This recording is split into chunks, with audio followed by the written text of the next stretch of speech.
My father-in-law? Connor raised his champagne glass and smiled at the crowd. He's a good guy. Owns a little repair shop out in Pasadena. A few people nodded politely. Then he delivered the line that would destroy his entire evening. Some people are built for big opportunities.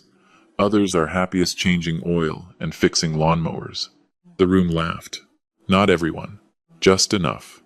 Enough for him to feel clever. Enough for him to believe he'd won. 340 guests watched my new son-in-law turn me into a punchline at his own wedding reception. The funny part? I paid for half the room he was standing in, the champagne he was drinking, the band playing behind him, and the honeymoon he planned to brag about later that night. Connor Walsh thought I was just an old mechanic with rough hands and a small business. He thought the pickup truck outside accurately measured the man driving it. He thought money was the same thing as power, and standing there in a designer suit he couldn't actually afford without financing, he made the single most expensive joke of his life. I smiled. I even raised my glass. Because the moment a man publicly underestimates you, he stops paying attention. And that is exactly when he becomes vulnerable. What happened next cost Connor far more than his pride. My name is Ray Callahan. I live in a 4-bedroom house in Cypress, Texas. Nothing flashy, good neighborhood, good school district. I drive a 2017 Chevy Silverado with 140,000 miles on it and a dent in the rear panel from a parking lot in 2021 that I never got around to fixing. My hands are rough. My clothes are clean and functional. I'm up before 5 most mornings. Travel mug, country radio on low, 30-minute drive to the facility. I am exactly what I look like. A man who started with nothing and built something real with his hands. What I am not is what Connor Walsh decided I was. Mara called me on a Thursday in February to tell me she was engaged. I was in my office at Callahan Defense Systems, reviewing production specs for a contract renewal. Outside my window, the manufacturing floor was already running double shifts, 1,400 employees, nearly 500,000 square feet, precision components bound for air bases across 3 time zones. When her call came in, I stood up. I always stand up when Mara calls. She was crying. Happy crying, the best kind. I didn't tell her I was doing the same thing. Connor Walsh was a senior analyst at Meridian Capital Partners, one of Houston's better-regarded private capital management firms. His base salary was substantial. He drove a leased 2024 BMW, wore a Rolex that cost more than a semester of Mara's college tuition, and had a way of occupying space in a room that communicated. I have decided this matters, and therefore it does. When I met him for the first time, really met him, over dinner, not the quick Christmas handshake, I noticed 3 things. He ordered wine without looking at the price. He spoke to the server like the interaction was a toll to pay rather than a person to acknowledge. And when I mentioned I worked in manufacturing, his eyes drifted slightly left the polite exit that people take when a conversation stops being useful to them. I gave him the benefit of the doubt. Everyone puts on a slightly different version of themselves when there's pressure in the room. I decided not to judge too quickly. He did not extend me the same patience. Within 3 weeks of the engagement announcement, the quiet campaign to make me invisible had begun. It started with Mara calling, apologetically, to say Connor thought venue selection would be less complicated with fewer opinions in the room. Fine. Then catering these vendors require a certain kind of negotiation. Fine. Then the guest list, we need to be strategic about who's in the room. Fine. I wrote checks instead of arguments. $60,000 to cover the gap when their preferred venue ran over budget. $19,000 for the premium bar package Connor selected without asking who'd pay. $22,000 for the floral arrangements, cascading white and blush roses throughout the Four Seasons ballroom, the kind of setup that ends up in wedding magazines. Connor never asked where the extra money came from. He assumed his salary covered it. 3 weeks before the wedding, he found me alone in the parking garage outside Mara's apartment. No one else around. He got directly to the point. Ray, I need you to understand what this wedding represents for my career. Meridian is sending partners, directors, people who hold serious influence over my trajectory. I need them to see a certain picture. He paused and straightened his lapels. I need that picture to be consistent. What picture is that, Connor? He gestured in my direction, not at my face, at all of me, at the whole of what I represented to him. I've built something from scratch. Everything I have, I earned. And I need the people in that room to see that clearly. Another pause. I can't have them getting confused by context. Context. That was his word for me. I nodded slowly. Whatever makes Mara happy, I said. What I didn't say what I was actually thinking while standing in that garage, listening to my daughter's fiancé explain that I was a liability to be managed, was this. I founded Callahan Defense Systems in 1997. I leased 1,800 square feet of workshop space in Pasadena, Texas, with $14,000 borrowed against my truck and an idea for a better machining process for turbine shaft components. I worked alone for the first 14 months. I slept on a cot behind the press, because commute time was time I couldn't spare. I lost the first 2 bids I submitted. I won the third $400,000, a Boeing subcontractor, nothing glamorous. Those first 3 employees became 30. Those 30 became 200. 27 years later, those 200 had become 1,400, and the company they worked for was valued at just under $2 billion. Connor Walsh wanted me to understand his world. He had never once wondered about mine. The Four Seasons Grand Ballroom in downtown Houston. Chandeliers like frozen light, 340 people in formal wear, glasses full of champagne I'd paid for. My daughter in a dress so beautiful I had to look away from it the first time I saw her in it. I sat at the family table in a dark navy jacket, clean, honest, nothing performing, and I watched Mara dance with the man who had spent 6 months teaching her that her father was something to apologize for. The moment happened when Thomas Brecker, managing partner at Meridian Capital, made his way to our table. You could feel Connor recalibrate the instant Brecker appeared. He stood up straighter. His voice went up a register. He became a slightly different, slightly louder version of himself. This was the performance he'd been rehearsing the entire evening. Thomas, let me introduce you to my father-in-law. He gestured toward me with the relaxed indifference of someone indicating a piece of furniture. Not looking at me, looking at Brecker. He runs a little repair shop out in Pasadena. Keeps himself busy. The short, easy laugh. The laugh of a man completely comfortable in the moment. Completely certain of his audience. You know how it is. Some people are just more comfortable with small things. And there it was. 340 witnesses. My daughter's wedding. The man she loved, explaining to his boss that her father was small. Brecker looked uncomfortable. Several nearby tables had gone quiet. Mara's face turned the deep, sudden red of the roses I'd paid for, and she looked at me with an expression I couldn't fully decode. Embarrassment for me, embarrassment for him, some complicated mixture of both layered over something I think was grief. I didn't flinch. I set my glass down, smiled at no one in particular, and walked to the terrace.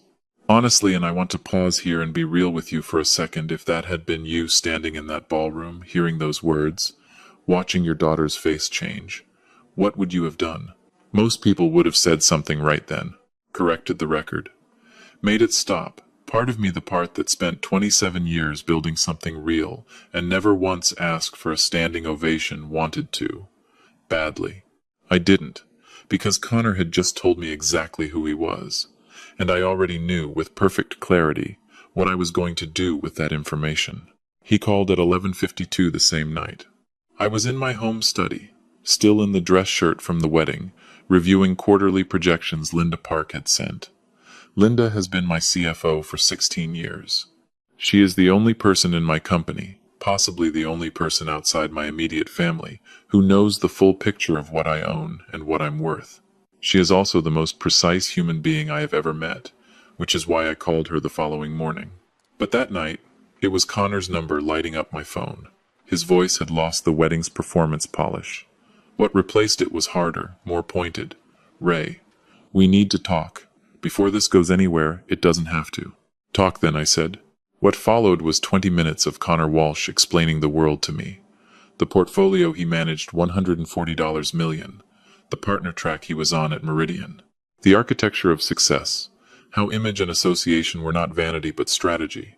How strategy was survival at the level he operated. You don't get it, Ray, and I mean that without disrespect. The version of success you understand and the version I'm building don't look the same. They don't require the same things. I was taking notes. What do they require? I asked. Control, precision, the right associations, a pause. I can't have the people in my world wondering where I came from, what I'm connected to. I underlined those last 5 words. What I'm connected to. For another 10 minutes, he explained poverty as mindset, wealth as clarity, certain relationships as assets, and others me, specifically, as liabilities. He said Mara had married into something larger than where she'd grown up, and everyone around her needed to understand what that meant. He said I seemed like a decent enough man, but that decent wasn't the same as useful. He said, I'm just being honest about how this works. I said, I appreciate honesty. And I did. Every syllable was going to be useful. The next morning I made 3 calls. The first was to Linda Park. The second was to my attorney. The third was to Thomas Brecker's direct office line at Meridian Capital, not to file a complaint, to have a conversation about service quality. Now I want you to understand how what happened next actually worked, because it would be easy to describe it as revenge, and that's not quite right. Every major client in Connor's aerospace-related portfolio at Meridian had some connection through subsidiaries, holding structures, investment partnerships to Callahan Defense Systems. I had spent 27 years building a network based on reliability and mutual respect. When Callahan's CFO raised concerns about account management quality, people listened, not because of fear, because of track record. By Tuesday of the following week, Linda had formally requested immediate reassignment of Callahan's account. No explanation given, no transition period. $80 million in managed assets, removed from Connor's portfolio overnight. He called me that afternoon confused, voice steady but working hard to stay there. Ray, something strange happened today. A major aerospace client, one of my biggest, asked to be moved to a different manager. You haven't talked to anyone, have you? I said, Connor. I'm a repair shop owner in Pasadena. Who would I talk to? Long silence. By Wednesday, a second client had requested reassignment, citing inadequate industry knowledge. By Thursday, a third had filed a formal complaint about unprofessional conduct that reflected poorly on Meridian's institutional standards. Linda was feeding me updates. He's been in Nestor's office twice. Looks like he hasn't slept. I felt no satisfaction reading those texts. I want to be clear about that. There is no version of watching a person's career dissolve that feels good, even when they earned the dissolution. What I felt was something quieter. The cold, steady certainty that actions carry weight, and that weight eventually settles somewhere. By Friday morning, the Houston Business Chronicle had picked up a vague story. A major Texas defense contractor, unnamed, had severed ties with a mid-level associate at a prominent capital firm, following what sources described as a troubling display of professional discourtesy at a private social event. No names. But in the circles where these things travel, dots were being connected at speed. Connor called Friday evening. The performance was completely gone. Ray, please. 3 clients this week. All aerospace. All citing my professionalism. I need you to tell me whether you're behind this. I said, you told me that real success means understanding the hierarchy, that money talks and mechanics should listen, that some people build empires and others stay small. I'm a repair shop owner, Connor. What could I possibly have to do with what's happening to your career? Empty silence. What do you want? He asked. I want you to understand exactly who you talk to that way. I hung up. Monday morning. The Meridian Capitol Tower in downtown Houston. 42nd floor. I sat in my Silverado in visitor parking for about 2 minutes before I went in. And here is what I was thinking. Sitting there in the truck Connor had mocked, in the work boots Connor had decided made me small. For 27 years I chose to be invisible. It was a strategic decision. At first, anonymous ownership means simpler security profiles, cleaner contract negotiations, less noise around sensitive government relationships. But somewhere along the way it became something else. It became a kind of protection. If no one knew what you'd built, no one could use it against you. No one could want you for the wrong reasons. No one could look at you and see only the number. Connor had taken my invisibility and turned it into a weapon. He'd used my silence to define me as small. And now I was going to correct the record, not for my ego, because I genuinely don't have much of one, for Mara, and for every quiet person who has ever been summarized by someone loud. The conference room held 26 people, senior partners, managing directors, Connor's supervisor, Paul Nestor, Thomas Brecker, at the head of the table, Connor himself at the far end, the particular stillness of someone who has not slept in 4 days and knows that everyone in the room can tell. And Mara, seated near the middle, hands folded in her lap, her expression holding the careful neutrality of someone who does not yet know why they've been asked to be here. I connected to the room display. The first slide read, Callahan Defense Systems Corporate Overview. I heard someone across the table draw a short breath. My name is Ray Callahan, I said. Most of you manage approximately $80 million of this company's assets. What some of you may not know is that I founded it in 1997, built it from a single leased workshop in Pasadena, with $14,000 borrowed against a truck, and grew it over 27 years into a company currently valued at $1.9 billion. I am its sole owner. I am also, for those who haven't made the connection, Mara Walsh's father, the man your colleague introduced to several of you at his own wedding reception as someone who keeps himself busy with small things. The room was absolutely still. I clicked to the next slide. Audio file. I pressed play. Connor's voice, clear, unmistakable, pulled directly from the professional wedding recording, filled the conference room. He runs a little repair shop out in Pasadena. Keeps himself busy. Some people are just more comfortable with small things. I watched his face while it played. He was looking at the table with the fixed attention of someone who is trying not to exist. That was April 12th, I said. 340 witnesses, including several of your partners and clients. I clicked to a photograph professionally composed, crystal clear, Connor's hand extended in that dismissive gesture, his expression comfortable, certain, belonging to someone who had never considered he might be wrong. Later that same evening, Mr. Walsh called me at home to clarify his position. Second audio file. The late-night phone call. Connor's own voice, steady and unhesitating. I can't have the people in my world wondering what I'm connected to. Broke mechanics should listen. Some people build empires. Others stay small. Mara's hands had come apart in her lap. She pressed them flat on the table. She was looking at her husband with the particular expression of someone who recognizes a face they no longer know what to call. I proceeded through the remaining slides methodically and without drama. The 1997 workshop. The first government contract 2001, a Boeing subsidiary, $600,000 for turbine shaft components. The 2006 breakthrough contract, Department of Defense, $18 million. The 2015 restructuring. The 2023 valuation. Each document a chapter in a story Connor had decided didn't exist because the cover looked ordinary. I want you to understand something about that room. The air in it had completely changed. These were people who managed billion-dollar relationships for a living. They understood exactly what was on the screen, exactly what it meant, exactly what had happened. And they were watching the man responsible sit at the end of their conference table, diminishing in real time. It would have been easy, at that moment, to be loud. To use the documents and the audio and the financial statements the way a weapon gets used. Part of me, the part that heard my daughter's wedding go silent while her husband performed my worthlessness for an audience, that part wanted to level everything. But the longer part of me, the part that built something real over 27 years by caring about quality and character rather than about who was watching, just wanted him to understand. Mr. Walsh, I said, you told me that real success means understanding the social hierarchy. You said you couldn't have your colleagues wondering what you were connected to. I let the room breathe for a moment. I am what you're connected to. A company that employs 1,400 people. A manufacturer of components that protect the people who protect this country. A business built by a man who worked 14-hour days in a rented workshop and never once asked anyone to acknowledge it. I paused. And a father who drove to his daughter's wedding in a pickup truck and sat quietly at a table while the man she married explained to a room full of people that he was too small to matter. The silence in that room was not uncomfortable. It was the silence of something being understood. Paul Nestor spoke carefully.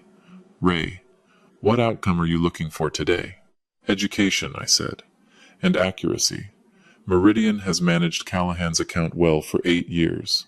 That relationship doesn't have to end. But it also cannot continue as if nothing was said. I began collecting my materials. The decision about Mr. Walsh is yours. I've given you the facts. You know what they mean. Before I left, I looked at Mara. She was looking back at me with something complicated moving behind her eyes. Pride, maybe, or grief, or the dawning recognition that the man she'd allowed to be diminished had been carrying something enormous and silent for her entire life. "I'll be outside," I said quietly. "Take the time you need." Connor was terminated 4 days later. Violation of professional conduct standards relating to client relationships. Everyone in Houston's finance community understood what that meant. He came to my house on a Thursday evening 3 weeks later. I was in the garage, working on a 1969 Ford Bronco. I've been restoring for Mara, the same daughter whose husband had spent 6 months cataloging my flaws. He was holding a manila envelope, and he looked smaller, not physically, but structurally. The scaffolding of his certainty had come apart. He said he was sorry. Not the controlled, damage-limiting sorry of someone managing a situation a different kind, slower and with more weight. He said he grew up in a house where money was scarcity and status was survival, and he had spent his entire adult life running from that. And somewhere in the running, he had started treating contempt like ambition. He said when he looked at me, he saw the thing he was most afraid of becoming, and he responded to that fear by trying to make it smaller than himself. I listened to all of it without interrupting. When he finished, I said, "I know why you did it, Connor. I've known people like you my entire life. Fear that performs as arrogance. Insecurity that sounds like condescension. None of it surprised me." I set down my wrench. What surprised me was that my daughter didn't see it coming. He had no answer for that. "Leave the envelope," I said. "Not for me. For Mara, if she decides she wants it." He set it on the workbench and walked back to his car. 6 months later, Mara filed for divorce. She called me the day she made the decision. I was in my office reviewing quarterly reports. She said she was confused and angry and embarrassed. Then she said, "And proud, Dad, really proud, that you never let him make you into what he decided you were." I didn't have words for what that felt like, so I didn't try. If you've ever been looked through instead of looked at, if you have ever sat in a room where someone decided exactly who you were before you opened your mouth, and you felt the specific hollow weight of being reduced, then you already know what that ballroom felt like. And I want you to hear this clearly. The people doing the reducing are almost always more afraid than you are. They build their self-worth out of other people's smallness because they cannot afford to examine their own. This story taught me that invisibility is a choice until someone turns it into a weapon. I chose to live quietly. I chose to let the work speak and keep the public identity on a shelf. I remained a man in a work jacket and an old Chevy because that's authentically who I am. And for 27 years, that was enough. The mistake Connor made wasn't just arrogance. Arrogance is common, almost boring. His mistake was assuming that what he saw was the whole picture, that because someone doesn't perform wealth in the expected way, they must not possess it. That because a man drives a dented truck to his daughter's wedding, he can be safely filed under small. The most expensive assumptions are always the ones we make before we ask a single question. Here is one thing I'd ask you to take from this story. Stop performing for people who have already decided you're beneath them. You owe no one a demonstration of your worth, not your credentials, not your income, not your pedigree. Your work is your testimony. Show up and do it. The right people will find it. And the question I'd leave you sitting with, is there someone in your life whose value you've underestimated because of how they look, or where they live, or what they drive? Really sit with that one. Now I want to hear from you. Drop a 1-inch the comments if you think Ray was right to do the boardroom presentation publicly. Drop a 2 if you think he should have handled it quietly, without the audience.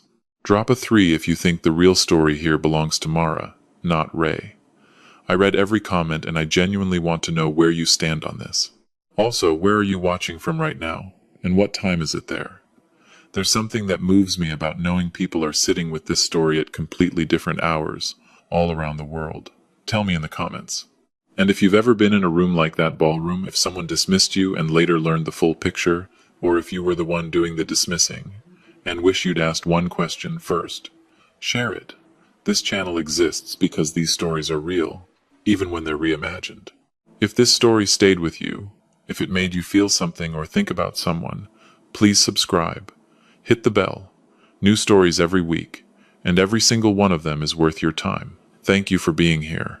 This is a fictional story inspired by real emotional experiences, fully rewritten and reimagined in Houston, Texas to create original content. Any resemblance to real people, businesses, or events is entirely coincidental.